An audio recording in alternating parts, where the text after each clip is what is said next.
The stock market is totally melting down this morning. I went through something resembling a breakup this weekend, and on paper, it should be a really bad day. But in reality, I've actually been positioning myself pretty well. So this girl, I knew she wasn't going to be my life partner, and while I did care about her, long term, I'm probably better off without her in my life. And then as far as the stock market goes, I have learned that I cannot predict the future.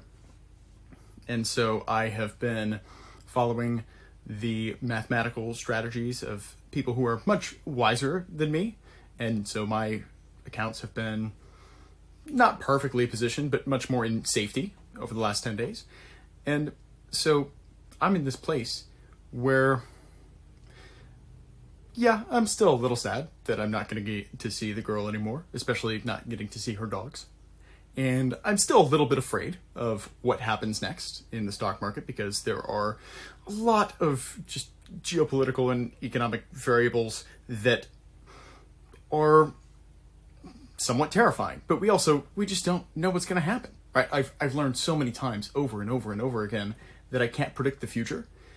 And the thing that gives me a lot more peace with that is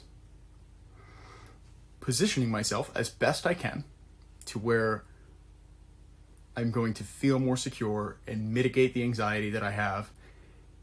And then in conjunction with that, really just doing my best to think about things on much longer term time horizons.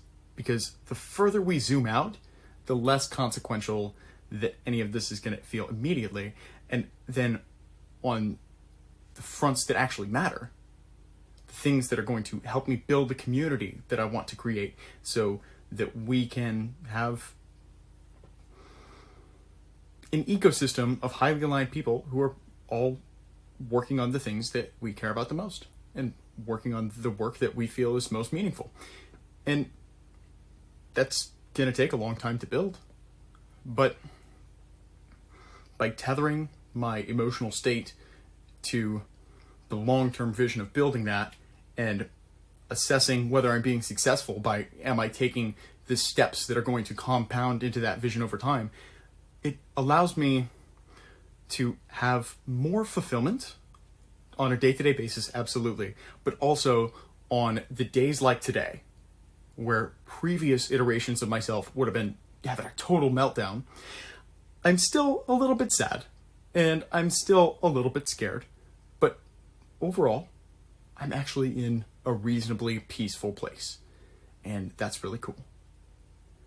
So, my challenge for you today is zoom out a little bit and figure out what are the most important things for you to do in the present that are going to help you feel more peaceful for the future.